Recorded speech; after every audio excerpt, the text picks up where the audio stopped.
नमस्कार दोस्तों, मैं आर्यन शर्मा और आप लोग देख रहे हैं आर्यन ऑनलाइन क्लासेस। तो फ्रेंड्स, जैसा कि आप लोग को पता है कि इससे पहले 4 वीडियो ऑलरेडी बन चुका है। तो भाई यहाँ पे चल रहा है आप लोग का चैप्टर वाइज ऑब्जेक्टिव का सीरीज। इससे फायदा क्या होगा आप लोग को मैं बता देता हूँ। यदि आप चैप्टर वाइज ऑब्जेक्टिव को कंप्लीट करते हो तो आप अपने परीक्षा में 50 नंबर का जो आपका ऑब्जेक्टिव वाला प्रश्न रहता है 50 का 50 आप ठोक के आओगे। कहोगे सर कैसे? तो मैं आपको बताता हूँ। हर चैप्टर से 2 सीरीज वीडियो बना रहा हूँ, मतलब 2 वीडियो बना रहा हूँ हर चैप्टर का। अब पहला वाला वीडियो में क्या होता है, उसमें हम बेसिक कॉन्सेप्ट को पकड़ते हैं। जैसे बच्चे बेसिक कॉन्सेप्ट को समझ जाते हैं उससे थोड़ा हाई लेवल का क्वेश्चन डालते हैं। इससे और वैसा ही क्वेश्चन हम डालते हैं जो कि हर बार बोर्ड परीक्षा में पूछा जाता है। भाई साहब, आप यहाँ पे देख रहे हैं, ये 2015 में पूछा गया, 2015 में, 12 में, 14 में, इसी प्रकार से आप लोग को मिलेगा, जो कि लगभग आपको बोर्ड परीक्षा में देखने को मिलेगा। वही क्वेश्चन आपको यहाँ भी देखने को मिलेगा। इसलिए भैया वीडियो को शुरू से लेके अंत तक देखिए, समझाने की गारंटी मेरा है। ठीक है, तो चलिए स्टार्ट करते हैं। आज सबसे पहला नंबर प्रश्न को हम लोग देख लेते हैं। तो सबसे पहले हम यहाँ पे जूम कर लेंगे, काहे कि आप लोग को इतना छोटा छोटा नहीं दिखाई पड़ता होगा, इसलिए हम यहाँ पे जूम करते हैं। पहले पे आप लोग का सबसे पहला नंबर प्रश्न जूम हो गया है, देख रहे हैं। यहाँ पे पहला नंबर सवाल है, कह रहा है 2 चर वाले रैखिक समीकरण का व्यापक रूप होता है। तो भाई साहब, आप लोग जो है चैप्टर तो क्लियर कर ही चुके होंगे। नहीं क्लियर किए हैं तो आप लोग को जो है इसी वीडियो के नीचे डिस्क्रिप्शन बॉक्स में लिंक दे देंगे आप लोग को, जहां से आप लोग को पूरे NCERT पढ़ने में कहीं कोई दिक्कत नहीं होगा। गारंटी 100%, बिल्कुल फ्री आपको हम पढ़ा रहे हैं। ठीक है, वहाँ चैप्टर वाइज देख लीजिएगा। बाकी यहाँ चीज देखा जाए, कह रहा है इसका व्यापक रूप। तो व्यापक रूप यदि आप लोग को पता नहीं तो यहाँ पे देखेंगे आप बी नंबर में, देखिए ax + by = c लिखा हुआ, जहाँ ABC क्या है, एक अचर है। ये हो गया आपका व्यापक रूप। ठीक है, याद रखेंगे 2 चर वाले रैखिक समीकरण का जो व्यापक रूप होता है क्या होता है, ax + by = c, जहां ABC क्या है, एक अचर है। ठीक है, बाकी x y का वहां पे मान 1 रहे, 2 रहे, 3 रहे, उससे कोई मतलब नहीं। ठीक है, आइए उसी प्रकार से हम लोग चलते हैं दूसरे नंबर प्रश्न पे। और दूसरा नंबर प्रश्न देखेंगे, रैखिक समीकरण का आलेख होता है। देखिए 2015 में पूछा गया है, रैखिक समीकरण का जो आलेख होता है एक सरल आलेख होता है। याद रखेंगे क्या होता है, एक सरल आलेख होता है। ठीक है, आइए अगला प्रश्न हमारे पास है तीसरा नंबर। 2 रेखाएं एक बिंदु पर डैश करती है। 2 रेखा है, एक बिंदु पे की करेगा, तो कहेंगे सर प्रतिच्छेद करेगा। ये एक रेखा की करेगा, इधर से जाएगा, एगो इधर से जाएगा, दोनों कट गया ना, कट गया, उसको कहते हैं प्रतिच्छेद। ठीक है, उसी प्रकार से चौथा नंबर प्रश्न देखेंगे, अद्वितीय हल वाला युग्मपद रैखिक समीकरण कहलाता है। तो चौथा नंबर को क्या कहेंगे, संगत। क्या कहें, लिखेंगे संगत। फिर से एक लाइन हो जाएगा यहाँ पे, अद्वितीय हल वाला युग्मपद रैखिक समीकरण संगत कहलाता है। क्या कहलाता है, संगत कहलाता है। 2014 में, याद रखिएगा 2014 में पूछा गया है। आइए 5वें नंबर प्रश्न कह रहा है, 2 रैखिक समीकरण के आलेख प्रतिच्छेदी रेखाएं हैं, तब रैखिक समीकरण का हल होगा। तो क्या हल होगा, एक हल होगा। जब प्रतिच्छेदी रेखा होगा, आलेख जो है प्रतिच्छेदी रेखा होगा, मतलब इस तरह होगा, तब क्या होगा, उसका एक हल होगा। आगे और सारा चीज हम आपको समझाएंगे, हल करके भी समझाएंगे। ठीक है, छठा नंबर, समीकरण ax + by + c = 0 जब ABC एक क्या हो, नेचुरल नंबर हो, वास्तविक संख्या हो, और यहाँ पे है और a = ≠0 एंड b = ≠0 को 2 डैश वाले रैखिक समीकरण कहते हैं। तो छठे नंबर का आंसर हो जाएगा आपका ए, चरों वाले रैखिक समीकरण कहते हैं। देखिए पकड़िए प्रश्न को, ठीक है, क्योंकि एग्जाम हॉल में आपको घुमा फिरा के क्वेश्चन पूछेगा। आइए 7वें नंबर, अमिश्रित समीकरण के युग्म का डैश हल होता है।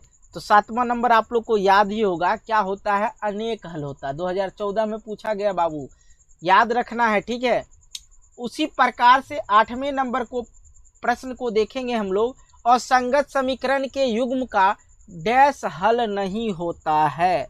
तो लिखेंगे कोई हल नहीं होता। यहाँ क्या लिखेंगे? कोई हल नहीं होता। 2014 से 21 में पूछा जा सकता है, 22 में पूछा जा सकता है, 23 में पूछा जा सकता है, 21 में भी ये प्रश्न पूछे गए हैं। आप प्रश्न को देखेंगे शायद तो पता चलेगा। 9 नंबर देखेंगे यहाँ पे, समीकरण ax plus by plus C equal 0, then a is equal to not 0 and b is equal to not 0 का आलेख डैश होता है। तो इसका आंसर हो जाएगा सरल रेखा होता है। क्या होता है? सरल रेखा होता है। उसी प्रकार से हम लोग 10वें नंबर प्रश्न की ओर चलेंगे। 10वां नंबर है, संगत समीकरण युग्म का डैश हल होता है। 2015 में ये प्रश्न जो है पूछे जा चुके हैं। तो देखिए इसका राइट आंसर हो जाएगा आपका सी, एक हल होता है। संगत समीकरण युग्म का एक हल होता है। तो आइए हम लोग देखते हैं 11वें नंबर प्रश्न को। हो डैश कहलाता है। 2015 में पूछा गया है। जितना भी क्वेश्चन दे रहे हैं ना आपको, बहुत ही ज़्यादा महत्वपूर्ण है। ठीक है, वह समीकरण जिसका कोई हल ना हो उसे क्या कहते हैं? असंगत कहलाता है। क्या कहलाता है? असंगत कहलाता है। ठीक है, उसके बाद देखिए 12 नंबर में प्रश्न है, कह रहा ऐसे दो युग्मपद समीकरणों का निकाय जिसमें एक भी उभयनिष्ठ नहीं है उसे डैश समीकरण निकाय कहते हैं। 2012 में पूछा गया है। याद रखेंगे, ये सारा प्रश्न 1-2 प्रश्न पूछे जाते हैं। ऐसा नहीं कि इससे सभी प्रश्न पूछा जाएगा। इस चैप्टर से हो सकता है 1 प्रश्न हो या 2 प्रश्न हो, इससे ज़्यादा नहीं पूछेगा। ठीक है, लेकिन आप लोग को हम 50 प्रश्न देने वाले हैं। ठीक है, 50 प्रश्न देखेंगे, उसमें से 1-2 तो आएगा ही आएगा। ऐसा नहीं है कि नहीं आएगा, 100% आएगा। जो बता रहे हैं वो आएगा। 12 नंबर का राइट आंसर आप लोग का हो जाएगा सी, असंगत हो जाएगा। 13 नंबर प्रश्न की ओर चलते हैं। 13 नंबर में दे रखा है, जब दो रेखाएं संपत्ति होती है तो अब इन युग्मों के डैश हल होते हैं। फिर से ध्यान देंगे, जब दो रेखाएं संपाती होते हैं तब इन दो युग्मों के डैश हल होते हैं। तो 13 नंबर का राइट आंसर हो जाएगा अनंत हल होते हैं। क्या होते हैं? अनंत हल होते हैं। उसी प्रकार से 14 नंबर प्रश्न की ओर देखेंगे। कह रहा समीकरण युग्म x + 2y = 4 and 2x + y = 12 का एक ग्राफीय निकाय डैश क्या कर रहा है? ग्राफीय निरूपण डैश सरल रेखाएं होंगी। अब यहाँ पे आ गया बात चेक करने वाला। अब यहाँ पे आ गया है बात चेक करने वाला। तो यहाँ पे हम आपको चेक करके बताएंगे क्या होगा। देखिए यहाँ पे ये अलग अलग है। यहाँ पे देखेंगे A1/A2 लिखिए। देखिए A1 क्या है? यहाँ पे 1 और बटे का यहाँ पे क्या हो जाएगा? 2 एंड B1/B2 होता है। तो लिखेंगे B1 क्या है? यहाँ पे B1 यहाँ पे है 2 और यहाँ पे क्या है? 1, 2/1। तो देखिए यहाँ पे क्या हो गया? A1/A2 note is equal to B1/B2 के, ये बराबर नहीं है। तो इसको हम लोग क्या लिखेंगे? 14 नंबर का ये लिखेंगे असमांतर। अगला ये प्रश्न देखते हैं 15 नंबर। इससे पहले इसको हम इरेज कर लेते हैं तो बेटर होगा। चलिए इसको इरेज कर लेंगे तो और भी सारा हल करने में मज़ा आएगा। ठीक है, अब देखिए यहाँ पे समीकरण दे रखा है, रेखीय समीकरण युग्म x + 3y - 4 = 0 तथा 2x - 5y - 1 = 0। तो क्या होगा? रेखीय समीकरण अवरोधी होगा, विरोधी होगा या अमिश्रित होगा। तो देखिए सबसे पहला नंबर चेक करने का तरीका, A1/A2 लिखेंगे। तो A1 क्या है? यहाँ पे 1 है और बटे का क्या हो जाएगा? यहाँ पे बटे का क्या हो जाएगा? 2। ठीक है, उसी प्रकार से B1/B2 लिखेंगे। तो B1 क्या है? यहाँ पे 3 है और यहाँ पे क्या है? 5 है। 3/5 कोई मैच नहीं है। क्या लिखेंगे? A1/A2 बराबर नहीं है B1/B2 के। तो 15 नंबर का राइट आंसर हो जाएगा अविरोधी। इसको क्या कहते हैं? अविरोधी भी कहते हैं। ठीक है, अब देखिए 16 नंबर प्रश्न की ओर चलेंगे और 16 नंबर प्रश्न में देखेंगे क्या दे रखा है। 16 नंबर प्रश्न को देखते ही आपको पता चलेगा कि यहाँ पे है A1x + B1y इक्वल C1, इसमें दे रखा है सब, मतलब AX और A1 वाला इधर दे रखा है और इधर A2 वाला दे रखा है, सिंपल सी बात है।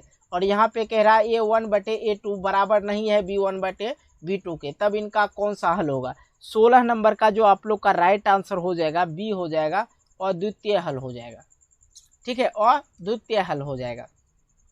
तो इसको बहुत सारे भाषा में बहुत चीज़ बोला जाता है। आपने देखा जहाँ तक 14 नंबर प्रश्न में भी वही चीज़ आपने देखा कि A1 बटे A2 बराबर नहीं था B1 बटे B2, तो उसको आप और समांतर में रखे। उसके बाद 15 नंबर प्रश्न में और विरोधी भी बोलते हैं उसी चीज़ को, और 16 नंबर प्रश्न में अद्वितीय हल भी बोलते हैं। आगे चलते हैं, ठीक है। आगे अगला प्रश्न हमारे पास है 17 नंबर, कह रहा है समीकरण निकाय।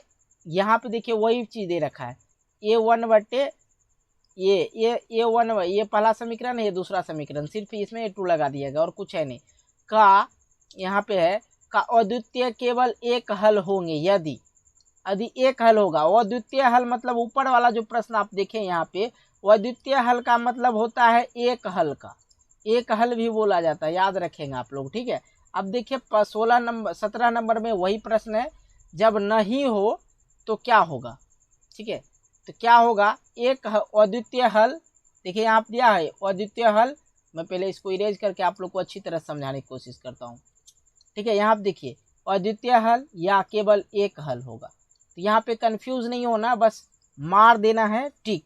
किसमें मारेंगे, A1 बटे A2 बराबर नहीं हो जब B1 बटे B2 के, तो उसका क्या होगा, या अद्वितीय हल देंगे या केवल एक हल होगा। इसका राइट आंसर सी हो जाएगा। समझ में आ रहा होगा सभी बच्चे को। आइए 18 नंबर प्रश्न है, सेम उसी प्रकार से दे रखा है, समीकरण को हम ज़्यादा पढ़ेंगे नहीं। यदि A1 बटे A2 है बराबर है B1 बटे B2 को तथा C1 बटे C2 के, तो यदि इस ऐसा केस आवे तो आप लोग को आंसर क्या ठोकना है, अनगिनत हल है। मतलब A1 बटे A2 बराबर है B1 बटे B2 के तथा C1 बटे C2 के, इसका मतलब है इस समीकरण का अनगिनत हल है। तो आइए इसी प्रकार से हम लोग चलते हैं 19वें नंबर प्रश्न पे। उससे पहले मैं आपको बता दूं यार, अभी तक वीडियो को लाइक नहीं किया तो वीडियो को लाइक कर दो। एक थोड़ा सा आप लोग से यदि वीडियो को लाइक ज़्यादा से ज़्यादा वीडियो पे लाइक आता है तो मोटिवेट होते हैं, और उससे ज़्यादा चाहते हैं कि जल्दी जल्दी आप लोग के लिए इम्पोर्टेंट से इम्पोर्टेंट वीडियो लाएँ, ठीक है। तो आइए हम लोग देखते हैं 19 नंबर प्रश्न को। आपको बहुत तरह से हम सवाल पूछते हैं, ठीक है, घुमा के फिरा के, इनने से उनने से सब जगह से क्वेश्चन दे रहे हैं, ठीक है।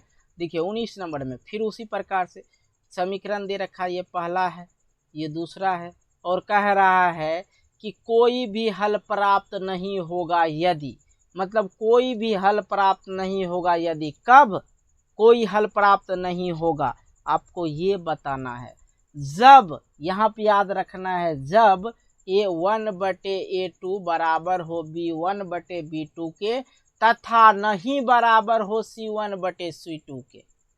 ऐसा लगता है हम भी जब बचपन में थे पढ़ाई करते थे फर्स्ट टाइम में, तो ऐसा दिक्कत हो जाता था, मतलब ये सोचते थे A1 बटे A2 नहीं है बराबर B1 बटे B2 के, इसका मतलब इसका कोई हल नहीं होगा। लेकिन हाँ, इसका एक हल है, इसका एक हल है, ये अद्वितीय हल है।